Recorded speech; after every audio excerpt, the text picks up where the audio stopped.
MLC ఎన్నికల్లో పట్టభద్రుల స్థానం నుంచి పోటీ చేస్తున్న కాంగ్రెస్ బీజేపీ అభ్యర్థులు తమ సంపాదనలో 50% నిరుద్యోగులు పట్టభద్రుల కోసం ఖర్చు చేస్తామని బాండ్ పేపర్ రాసి ఇస్తే పోటీ నుంచి తప్పుకుంటానని సవాల్ విసిరారు. బీఎస్పీ అభ్యర్థి ప్రసన్న హరికృష్ణ ఎన్నికల ప్రచారంలో భాగంగా కరీంనగర్ ర్యాలీ నిర్వహించి సింహగర్జన సభ చేశారు. హరికృష్ణ మాట్లాడుతూ తనను ఎమ్మెల్సీగా ఆశీర్వదిస్తే జీవితంలో 50% పేద విద్యార్థులకు నిరుద్యోగులకు ఫ్రీ కోచింగ్ సెంటర్, గ్రంథాలయాల్లో మధ్యాహ్న భోజనం, వసతి వంటి 8 హామీలు అమలు చేస్తానని బాండ్ పేపర్ రాసిచ్చారు. ఎమ్మెల్సీ ఎన్నికలు రాష్ట్ర రాజకీయాలను మలుపు తిప్పబోతున్నాయని బీసీ సంక్షేమ సంఘం జాతీయ అధ్యక్షుడు జాజుల శ్రీనివాస్ గౌడ్ అన్నారు.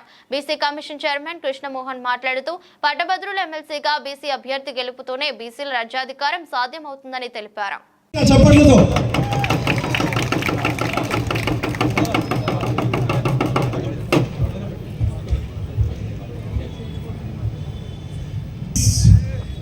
My commitment, ఇది నా కమిట్మెంట్, మీ మేనిఫెస్టో.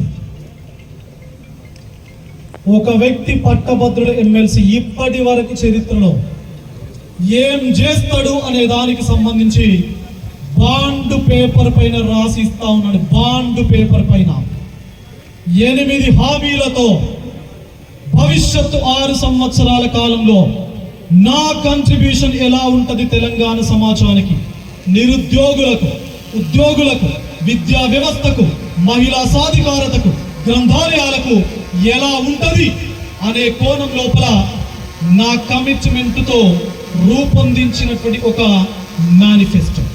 ఇది బాండ్ పేపర్ పైన తయారు చేసి మీకు చూపిస్తున్నటువంటి మేనిఫెస్టో.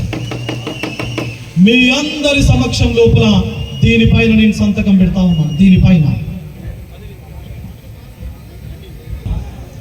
ఈ భూమిని కాపాడే అష్టదిక్పాలకుల సాక్షిగా నేను మీకు ఇస్తున్న 8 హామీలు ఇవే.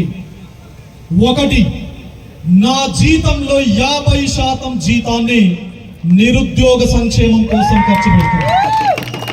2వది, జాబ్ క్యాలెండర్ పేపర్కు మాత్రమే పరిమితమైంది. దాన్ని రియలైజ్ చేయడం లోపల, అమలు చేయించడం లోపల, పోస్టుల సంఖ్యను పెంచడం లోపల నా యొక్క కృషి ఉంటది అని చెప్పేసి చెప్తా ఉన్నాను. 3వది, నిరుద్యోగులకు ఉచితంగా కోచింగ్ను అందించేటువంటి కార్యక్రమానికి భవిష్యత్తు లోపల నాంది పలకబోతున్నా.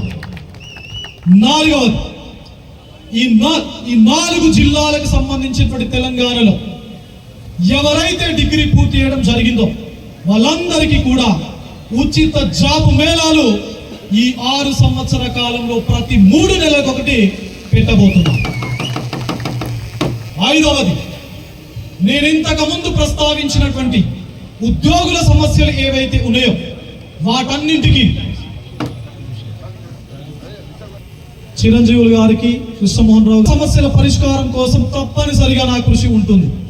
6వది, ప్రైవేట్ ఉద్యోగుల యొక్క సమస్యల పరిష్కారం, వారి ఉద్యోగ భద్రత, ఆరోగ్య భద్రత కోసం నేను తప్పనిసరిగా కట్టుబడి ఉంటాను అని చెప్పేసి చెప్తా ఉన్నా.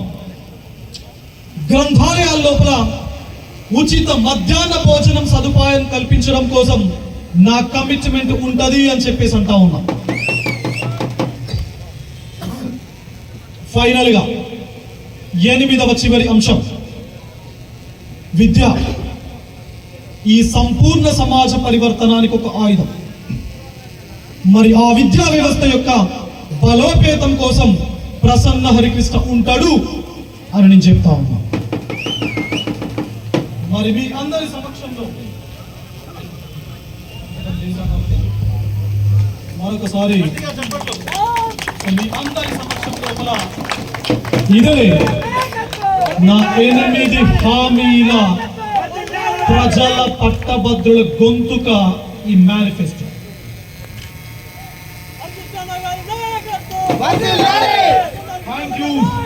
Thank you.